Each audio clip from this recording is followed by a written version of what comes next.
தந்தை, மகன், தூய ஆவியின் பேராலே ஆமென். இன்றைய திருச்சபை ஞானஸ்நான பெருவிழாவை கொண்டாடுகிறது. இன்றைய முதல் வாசகத்தின் மூலம் நாம் விழித்தெழுந்து பிரகாசிக்க வேண்டும் என்று கடவுள் விரும்புகிறார். நமது ஒளி இயேசு வந்திருக்கிறார். கர்த்தர் நம்மீது உதிப்பார். அவருடைய மகிமையை காண்போம். நமது எண்ணங்கள், வார்த்தைகள் மற்றும் செயல்கள் மூலம் நாம் கடவுளை மகிமைப்படுத்த முடியும்.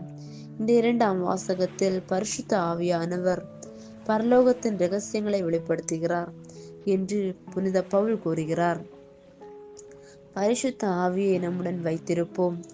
அவர் நாம் பரிசுத்தமாக இருக்க உதவுவார். இன்றைய நற்செய்தியில் கிழக்கிலிருந்து 3 ஞானிகள் இயேசுவை காணவும் அவரை வணங்கவும் பரிசுகளை வழங்கவும் வருகிறார்கள். ஒரு நட்சத்திரம் அவர்களை வழிநடத்துகிறது. அவர்கள் ராஜா ஏரோதை பார்க்கிறார்கள். அவர்கள் இயேசுவை தேடுகிறார்கள். ஏரோது கலக்கமடைகிறான். ஞானிகள் குழந்தை இயேசுவை பார்க்க செல்கிறார்கள். ராஜாக்களின் ராஜாவை பார்த்து அவரை வணங்குகிறார்கள். இயேசு ராஜா என்று சொல்லி தங்கம் மற்றும் தூப வர்க்கத்தை வழங்குகிறார்கள். இயேசு இரட்சகர் என்று தங்கம், இயேசு கடவுள் என்று தூப வர்க்கத்தை வணங்குகிறார்கள். அவர்கள் இயேசுவை வணங்குகிறார்கள். இயேசுவை உலகிற்கு காட்டும் நட்சத்திரமாக நாம் இருப்போமாக. நம் வாழ்வில் இயேசுவை அனுபவிப்போமாக. இயேசுவை நேசிப்போமாக.